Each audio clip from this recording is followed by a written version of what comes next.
Hello there, it's Thursday morning here on iBrandTV Lagos, and we're here to do it the way we do it every morning on your breakfast show, Daybreak. I'm Michael Nath, and I got with me here somebody probably you've not seen occupying this position as my co-presenter. I don't want to introduce him.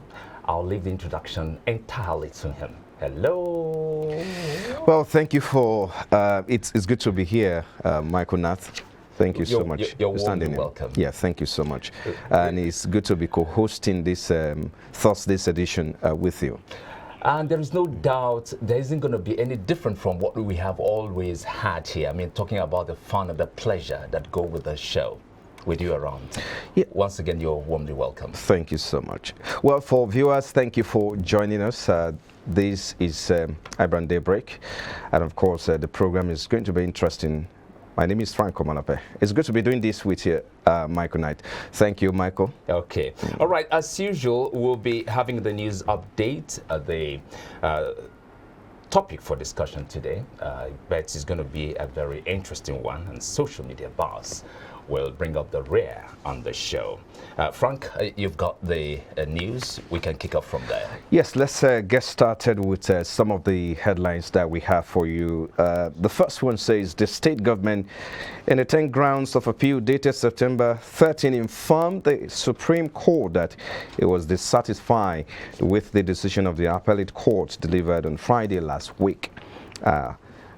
In which all parties were directed to maintain status quo. It explained that the implication of the ruling of the appellate court was the parties were restored to position before a federal high court in Port Harcourt granted the Rivers State government the right to collect VAT instead of the Federal Inland Revenue Service on August 9. Now the Rivers State government has approached the Supreme Court to challenge the ruling of the Court of Appeal in the value-added tax dispute between the state and the Federal Inland Revenue Service. Now, our senior advocate of Nigeria, Emmanuel Okala, alongside 3 other senior lawyers, filed a notice of appeal at the Apex Court. Now, the Attorney General of Rivers State is the appellant, while the FIRS and Attorney General of the Federation are joined as respondents. Well, talking about, just before I move on to the next one, talking about this particular story, it's been trending for the past 1 week now, and we've seen both parties, the Rivers State government and the Lagos State government, and of course the other one, federal government, now trying to battle it out, but we'll see how that play out. We have our fingers crossed. Yes. Okay, let's move to the next story now. Nigeria has passed or surpassed 200,000 cases from the coronavirus pandemic, month after the first positive case was identified. The NCDC verified this on its website on Wednesday morning and said that the country's COVID-19 cases had jumped to 200,057. The Public Health Agency registered about 519 additional COVID-19 cases on Tuesday from 14 states and the Federal Capital Territory as well. It stated that 519 additional new cases in the country, representing an increase from the 387 cases reported on Monday. The Kaduna State government has confirmed the abduction of the Emirates Bungudu, Zamfara State, Hassan Ato, and an unspecified number of commuters along the Kaduna-Abuja highway. The Command Public Relations Officer, ASP Mohammed Jalige, confirmed the incident in a statement issued on Tuesday evening.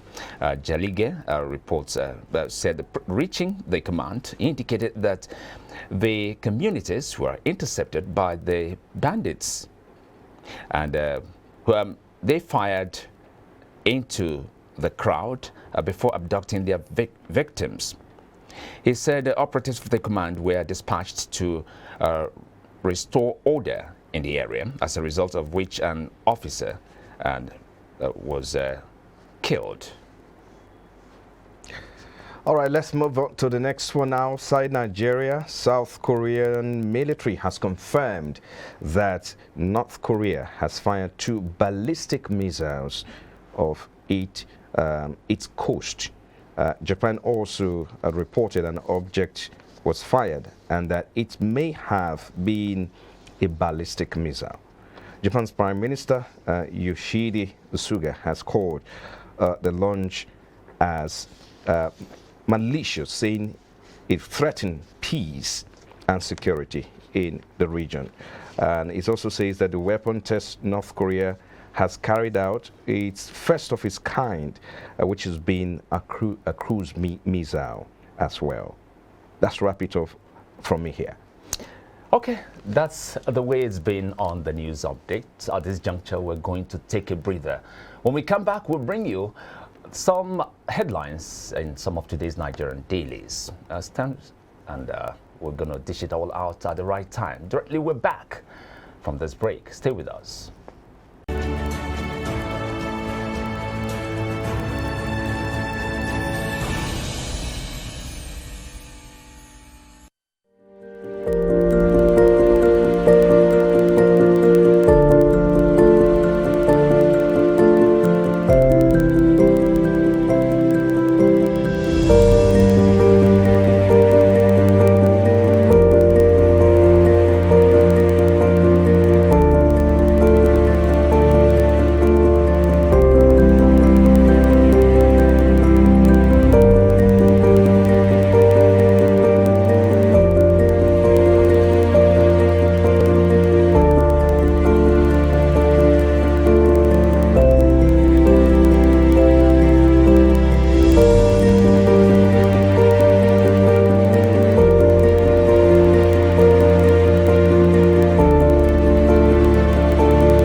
Blood Cancer Awareness Month was initiated by Myeloma Patients Europe.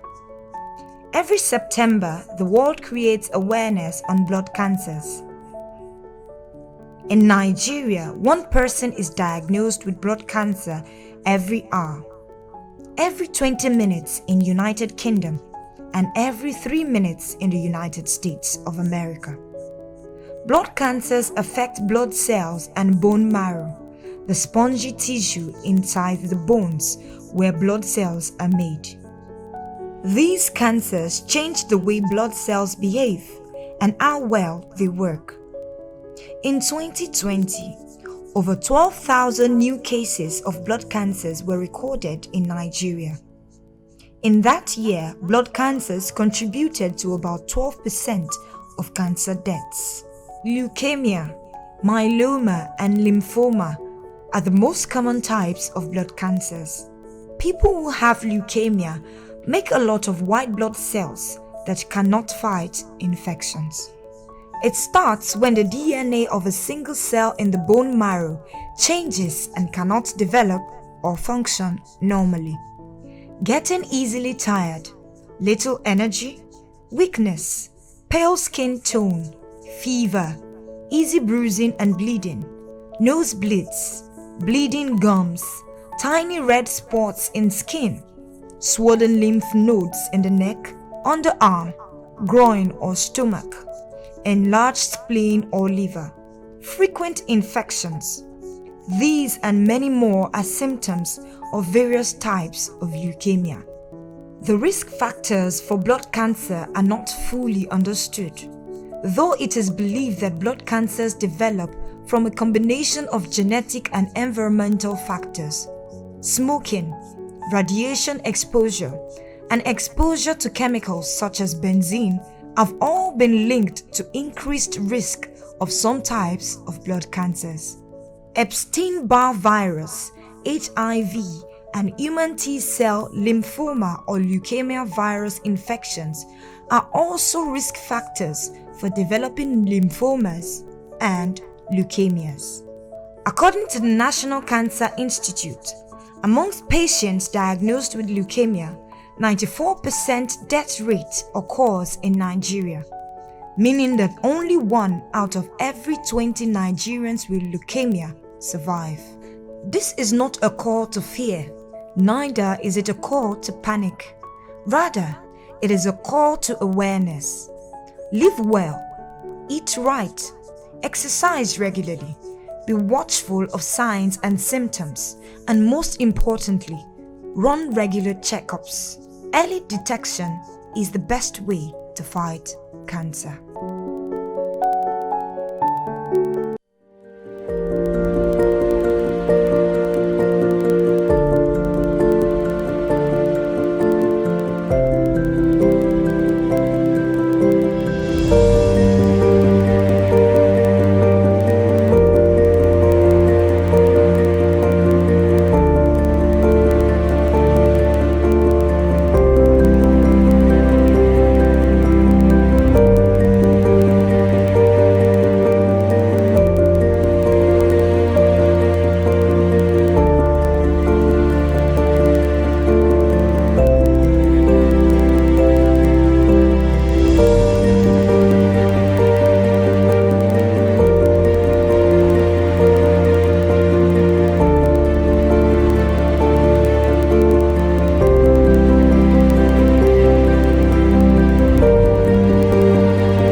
It's Daybreak Thursday here on iBrand, and now time for us to bring you the headlines on some of today's Nigerian dailies. We've got first on the line, the Daily Nation.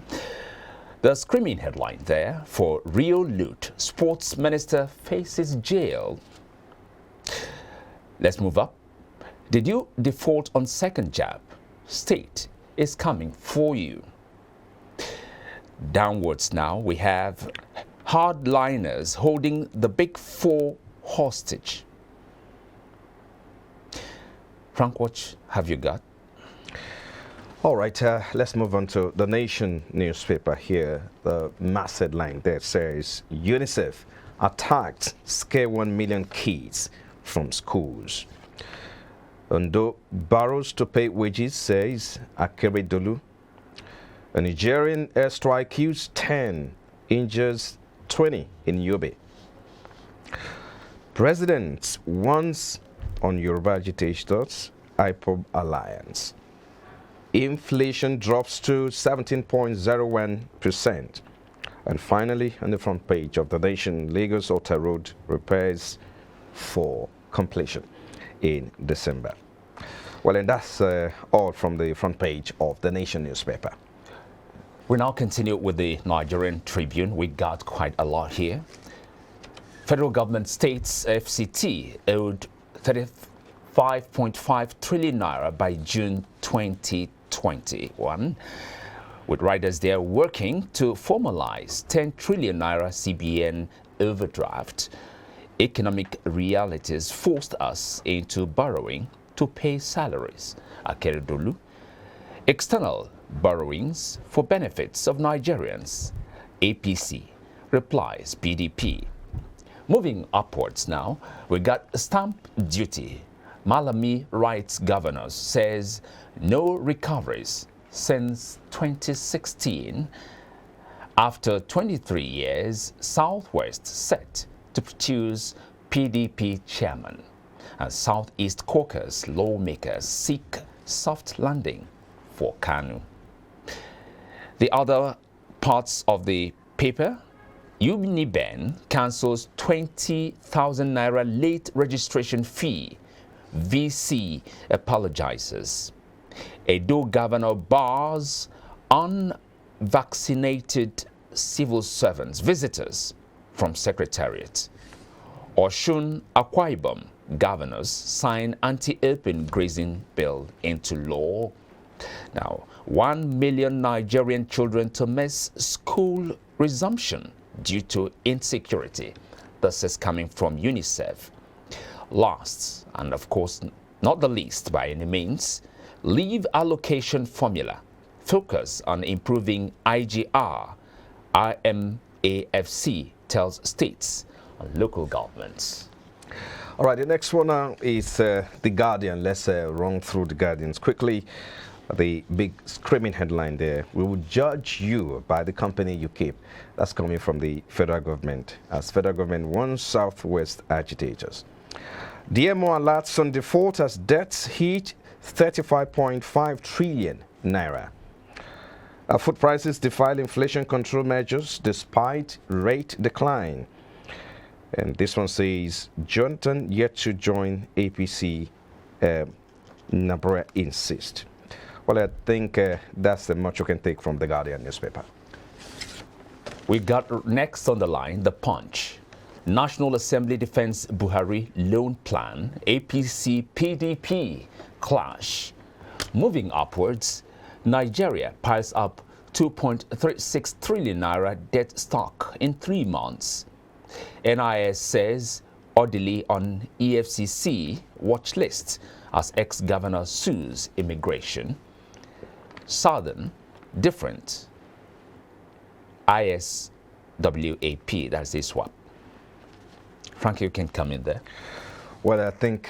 talking business now, I guess. Yes, talking business. But the one particularly is the fact that inflation has dropped consecutively 5 times now. But the fact remains that food prices, it's continuing to go up despite the reduction in, in the inflation rate. So that's what exactly we can reconcile. Okay. Inflation is going up. I mean, it's coming down, but the food prices are not coming down. Never. I really wonder. This is, I think, it's not peculiar to Nigerian situation. That's right. That's what one expects whenever such a thing is the case. I know. We got very little or no time more here for us on the dailies. So I think it's right time for us to wrap it up here. We'll come back. When we do, we're going to bring you the major topic for discussion today, which I bet is going to be a very interesting one. Stay with us and get all there is for you in store today on the show. We'll take a break now.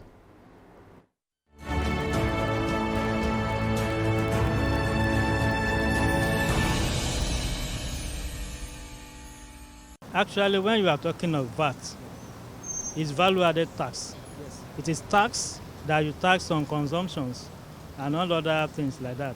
Yes, sir. You know, the person, or let me say the locality where the VAT is being generated is where they're supposed to collect the VAT. Then from that collection, you now distribute to whoever that is necessary. Now, going by the state and the federal government, you see, any state that is generating the fund must have certain percentage that will be remitted to the federal government. Not that the federal government will collect and distribute. Tax, VAT, is supposed to go to Lagos State government pocket because it is state. When we talk about the state, it's not the federal level, it is state. It will go to Lagos State government, and after the Lagos State government know how to do it, how to use this tax for the road, for the progress of the state, and for the other things in Lagos State. So we shouldn't be able to be going up and down than going to the federal before we get anything that we want to use to make Lagos State better. Actually, federal government has nothing to do with VAT. The VAT is supposed to go to the state and the local government. The money that goes to the federal government is too much as far as Nigeria income is concerned. it should be for development, infrastructure, economy, and the commerce of the country. A lot of people have no job, a lot of youth have no job, a lot of elderly men at home, they cannot take control of themselves, and they're under the federal government, under the state government and the local government. Therefore, the local government and the state need more money to take care of these people.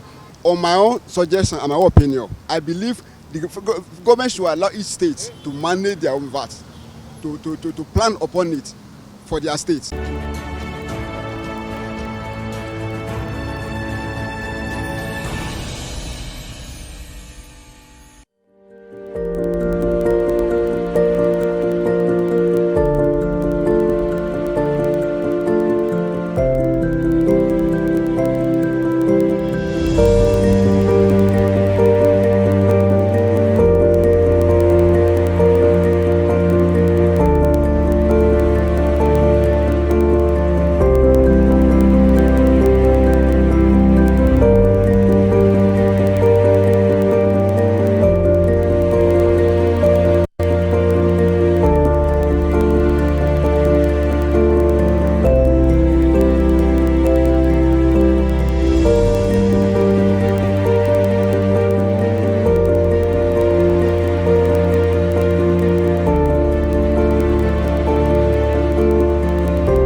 Blood Cancer Awareness Month was initiated by Myeloma Patients Europe. Every September, the world creates awareness on blood cancers. In Nigeria, one person is diagnosed with blood cancer every hour, every 20 minutes in United Kingdom, and every 3 minutes in the United States of America. Blood cancers affect blood cells and bone marrow, the spongy tissue inside the bones where blood cells are made.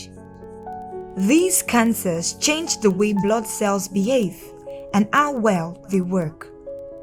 In 2020, over 12,000 new cases of blood cancers were recorded in Nigeria. In that year, blood cancers contributed to about 12% of cancer deaths.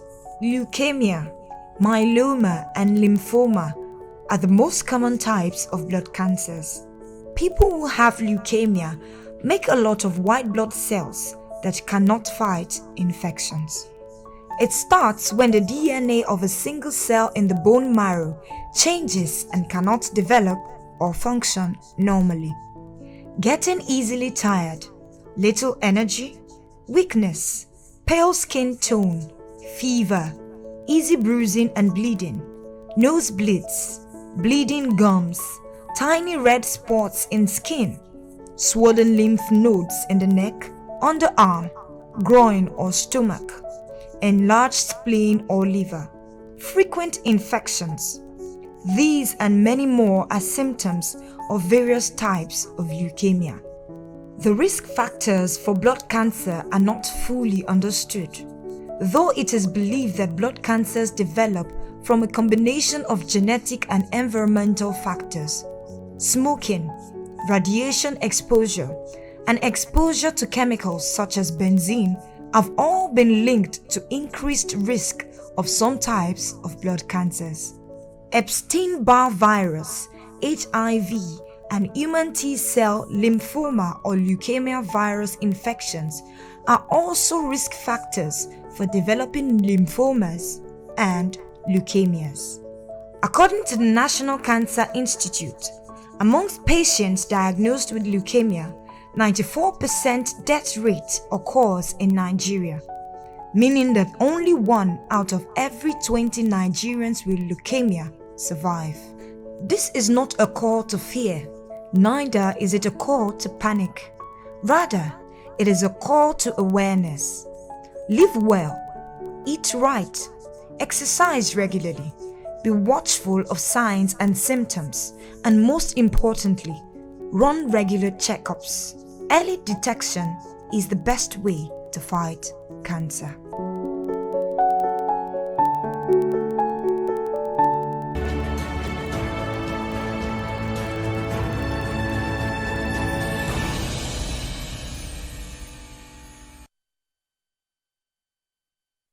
All right, now it's still daybreak Thursday morning, and now we're delving into the major discussion for us this morning on the show.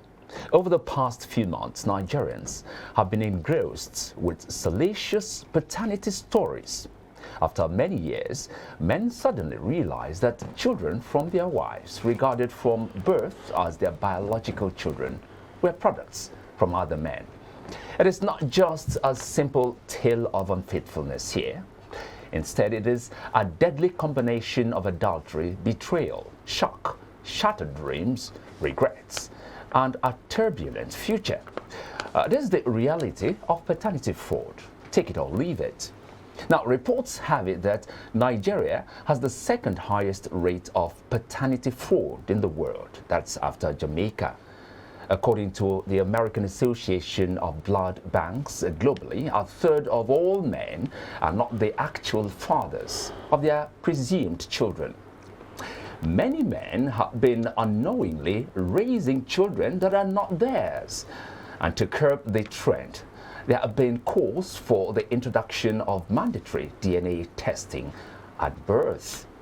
Now, to help us discuss further on this very trending topic, we have right here in the studio a marriage counselor and, of course, a relationship expert in the person of Chinedu Obioha. Good morning and welcome to the show this morning. Yeah, good morning, gentlemen. It's my pleasure being here. We're glad to have you here. Thank you. My name is Maazi Chinedu Obioha. Maazi Chinedu Obioha. Thank you for coming. Thank you. It's my pleasure.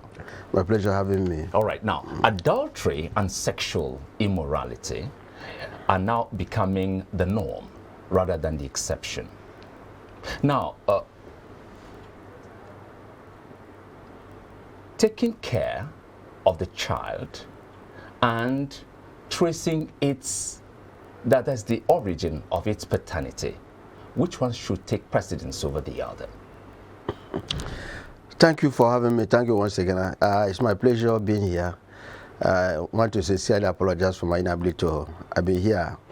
In the previous times you invited me, but today, actually it is important. When you sent me the topic yesterday, I think I pondered over it.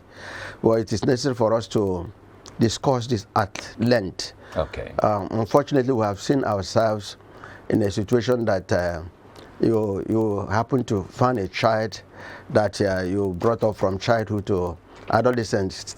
At the end, it's only not your own. Only to find out that it's not. As a result of unfaithfulness on the part of the mother, unfaithfulness on the part of the father. It wasn't started today. It has been there right from time immemorial. Some 30s, 40s, 50s, when a man marries a wife and found out that after a few years she's no longer getting given birth to a child, the mother will now call the daughter to go outside. That was in those days. Even today, it does happen. But unfortunately, we find ourselves that it is now common, like you use the word, fraud. Because it has been noted, it has been noticed that some of the children born in the family are not actually biological children of the man or the woman. So it is important for us to trace it. And you now send a topic that says the necessity of it. Then I begin to wonder myself, and I said, in what area? It's not only childbirth that you need dinner. Okay, It's also important when there are some deaths and burials, and maybe burials have been done some years ago, and there has been decomposition and the things like that. Then there's need for you to get the bones and begin to carry out. But then let us narrow it to childbirth. It is important because it destroys the family. When a man has been happy, maybe after some years of no childbirth, and suddenly the wife now comes up with the story, I'm pregnant, and there will be jubilation and the clapping of hands, celebration all over. Oh yeah. Then during the child education, some family through party and things like that, only for the man to discover that what a sorry situation. So that is why it is important. In fact, I read some other places where there were suggestions that even during child education in the church, that pastors should even demand it. But then, would that cure it? The most important thing is you must fear the Lord. Let me quickly comment for the benefit of what we're discussing, and people outside watching, they would like to know what exactly is DNA, that is deoxyribonucleic acid. Why is it very important to ascertain DNA for your child? Yeah, it is important we narrow it to the understanding of the layman. It simply meant identification, proper identification of the real owner of a child, biological owner of the child. That's the elementary definition, and I think I should go by that. The importance of it is that it helps you, one, build confidence on your spouse. Okay. Secondly, it makes you understand that the person you are having as a child is your own blood. Because the Bible says, and then two of them shall come together and become one. Become one. When a man discovers that he is not responsible, and the fact that that the blood in this child is not by blood, it throws the man off. There will be no confidence, there will be no trust again. It destroys the marriage. But you have said that this has been. Yeah, it has been there in our forefathers' time. Just a moment, sir. You've said this has been quite a while, even in the days of our forefathers. But in recent time, this has become very prevalent. I mean, what has changed? Why Why the explosion? Exactly. Yeah, the explosion is one. There are so many things. One is unfaithfulness. Unfaithfulness has always been there. It has been there, but even up to now, it has now blown up. Secondly, is late marriage of another lady. When a lady marries late, it becomes a problem, or the infertility of a man. When a man's spermatozoa is not healthy, it's not enough to, to germinate a child in a womb. Then the man, if I do some cases, a man who is impotent may even have a lady he is dead. I said, look, oh, come. Especially where there's no child in the home. Open up to a lady. Look, oh, this is my problem, this is my problem, this is my problem. You can go out and come back. You understand what I mean? No, we're talking about now. What you're saying now has also been in existence long before now. Now is unfaithfulness. I'm just being sincere. That's the meaning. That's the origin of it. If a lady is faithful to the husband, to the spouse, she won't go out, no matter the time. The unfaithfulness that has been there ignorantly, but now it has blown up. People now, you see, the issue is that a lady can still marry a man without actual love and still having an affair with the ex. It's common now. It's common. But the problem we are seeing is that we don't know is the end time event. Let me bring it to the biblical point of view. It's end times event. Because a situation where what God said, adultery is a sin. But you find out that almost every 10 commandments the Lord gave out has come out to be the norms. So the why it has blown up out of proportion now is unfaithfulness has gone onto a higher dimension. And to nip it in the bud is that people should go back to the basics by fearing the Lord. Okay, We now, must fear the Lord. Okay, now globally, Nigeria is ranked second. That is after Jamaica. What is Nigeria not ranking first? Okay. No. If you, because I wasn't here to. What is Nigeria not ranking for? Corruption first, poverty first. This one I'm surprised at. In fact, we need to talk to ourselves. Moral value has gone to the abyss. Moral decadence. Okay, you know, when I was running a program with other platform, every morning of Wednesday and Friday, I run a program called Moral with Mazi. And it is because of moral decadence. It has been out of proportion. And again, children born out of wedlock, no control. This thing would keep happening. You have said, attributed the reason why we have prevalent issues of paternity fraud is as a result of moral decadence, or as it were, unfaithfulness. Now, let's look at how, because this has caused a lot of disappointment, frustration in marriages today, as it were. I mean, even in the churches. Yes, but let's look at, let's look at how to address the problem and solve this issue. Does Nigeria, or is there any law, legally speaking now, do we have a particular law that is backing the paternity or the ownership, or that gives right to ownership of a child, as it were? No, well, I'm not a lawyer, but I think what we should do is to encourage moral value in our families. The Bible says, bring up a child in the way it should go. When a child is properly brought up from the home, be able to know the norms, be able to know the core value of a family, and he grows up. So now, you know, it destroys the family, as a matter of fact. A child that the father is not responsible always cause problem in the family. No, there's no time, there's no more bastard. Don't call anybody bastard now, right?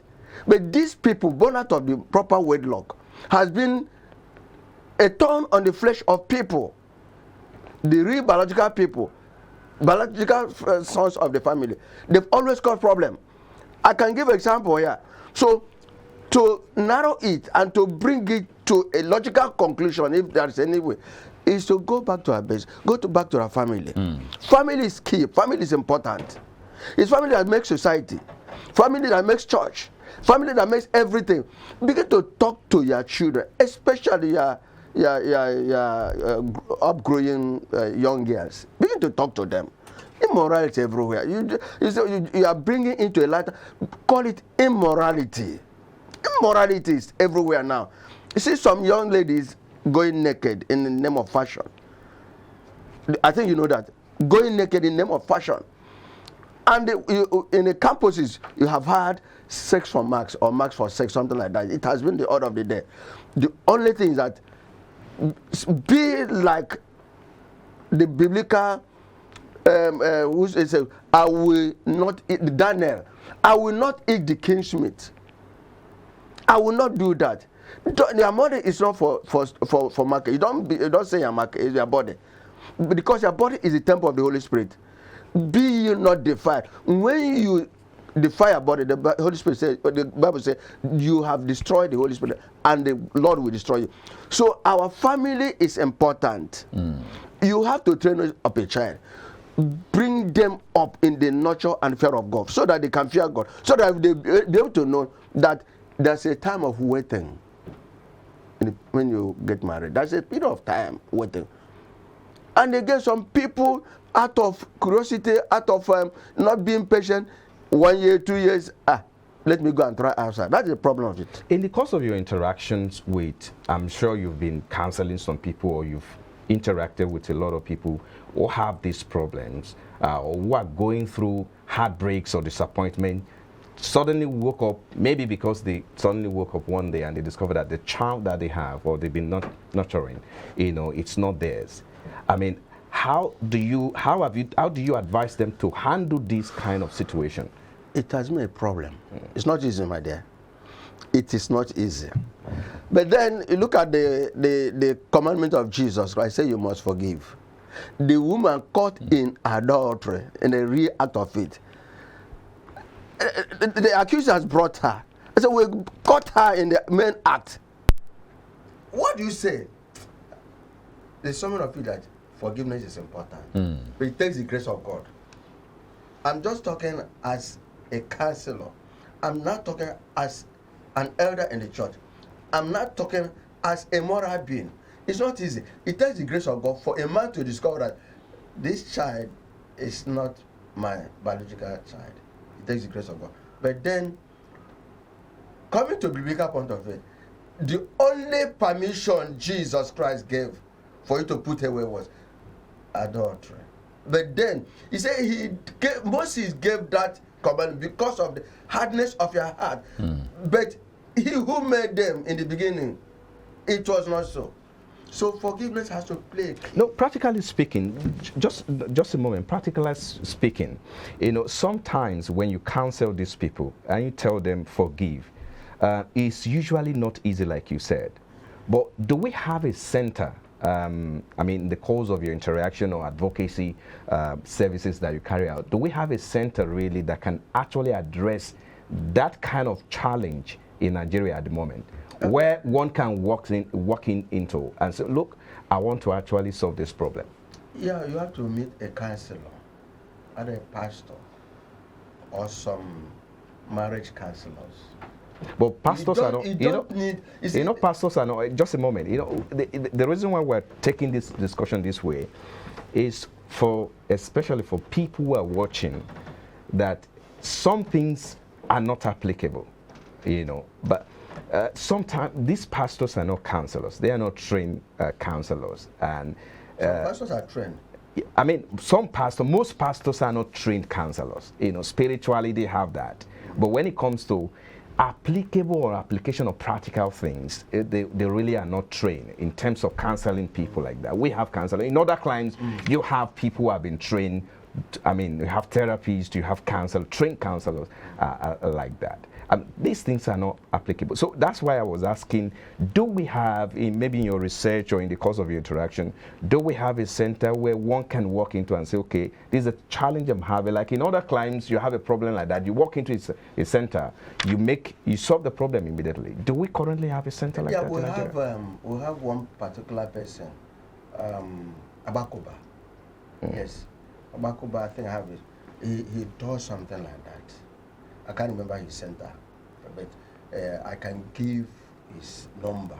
You can call him and book appointment. But the truth of it is that whether you go for ordinary counselor or you go to a church counseling department, the spiritual aspect of it has to be taken into consideration. It takes the grace of God for you to forgive. Forgiveness is the key. But then, in totality of it, is that one Reverend Barrister Azukobi wrote a book, You Must Forgive. Okay, now, Frank, talking about this, there are issues, all right? For instance, when one wants to find out if it is spiritually, morally, and legally right for a man to assume the fatherhood of a child simply by accepting a pregnancy, or once a child is born within wedlock. This is not a question for you. We have someone here to answer it. That's right. Yeah, like I said, even before, there are people who marry a lady that has a child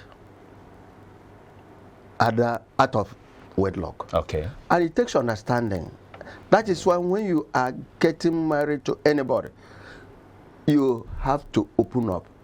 You have to say the totality of the truth. It's just like insurance policy. You don't hide anything. because whatever you hide must come out before. When you are getting married to somebody that has a child before, you have to discuss it. It has happened so many. You have to discuss it. Call the man, or even the man had a child before. Call the lady. This is the issue. This issue. This issue. This issue. And it takes understanding for two of them to say no problem. Now you have to make sure that you tell the totality of the truth, and make sure that the lady or the man coming in accepts such a child. And the upcoming children should not be made to understand that that child is not part of the system. Right. Because the moment they understand, there will be problem in the family. So it is important. It happens everywhere. It's all over.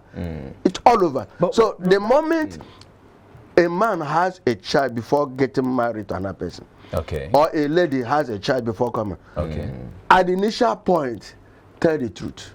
The Bible said the truth shall set you free. When you tell the lady the truth, it's optional. It's either she accepts it or say no. But this is a bit different from the angle or the perspective I was coming from. Okay. That is, the woman is pregnant. The pregnancy may not be, the man may not be responsible for that pregnancy. By merely accepting to be responsible for that pregnancy, is it enough for the man to claim the fatherhood of that child? That's why I said now, in the first place, before the lady comes in, yes, and she is already pregnant, okay, fine, and the man knows it. All right. If the man knows it and accepts it, the child becomes his. Just like but the that. problem is in future. Because people, some of these things have so many dimensions. Because of our time. Because people will not say, look, this child, you are not responsible for this child. Oh. It brings problem. But then, if the man accepts responsibility, so be it. Okay. Because of our time, just give us your parting word. For those, some people just want, if you can round up in 30 seconds. 30 seconds, that would be good. Within the confine of legal union, not outside wedlock now, how do you think we can address this issue, apart from the issue of moral, advice that you give that one has to, live morally, apart from all of these, but practically within the confine of marriage, someone who is experiencing that now, how do you think practically the person can solve or address this issue? 30 seconds. Yeah, you get advice from legal experts. Secondly, counselors.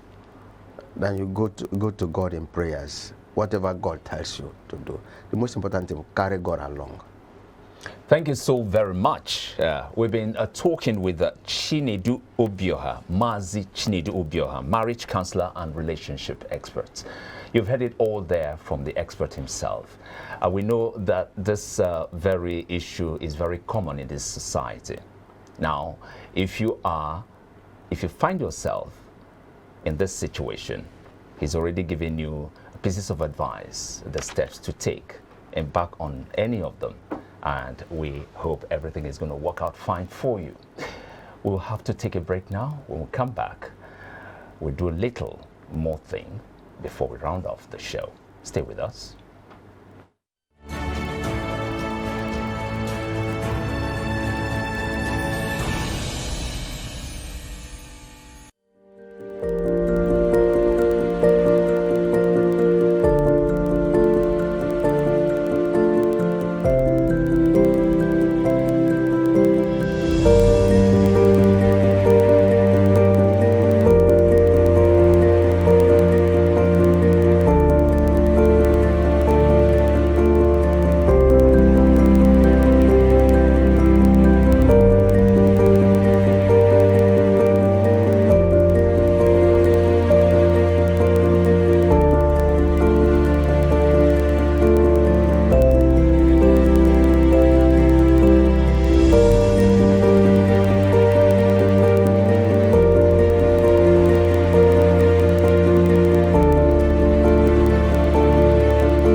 Blood Cancer Awareness Month was initiated by Myeloma Patients Europe.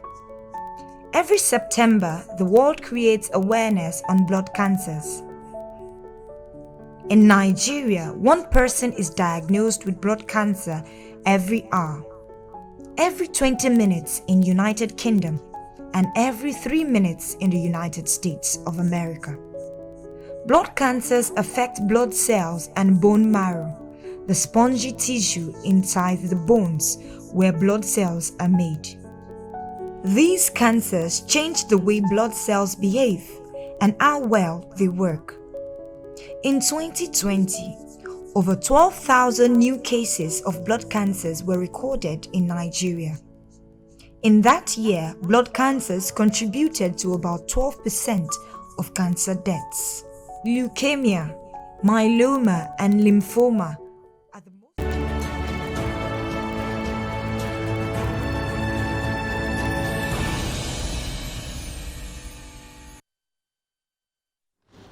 Welcome back to the show. You've been watching iBrand Daybreak here, live from the studios here in Lagos. All right, let's quickly take the quote of the day. Knowing is not enough, we must apply. Willing is not enough, we must do. I take that again. Knowing is not enough, we must apply. Willing is not enough, we must do. That's by Johann Wolfgang there. A very wonderful quote for you, and of course motivation for Thursday's edition of the program. Michael? Yeah, what a way to round off the show today, and it's been my pleasure having you around today. Exactly. We look forward to having your enjoying your presence again. That will be tomorrow when we'll bring you all out entertainment here on the show. I am Michael Nath. Thanks very much and have a great day. And I am Frank Omalape. Thank you for watching.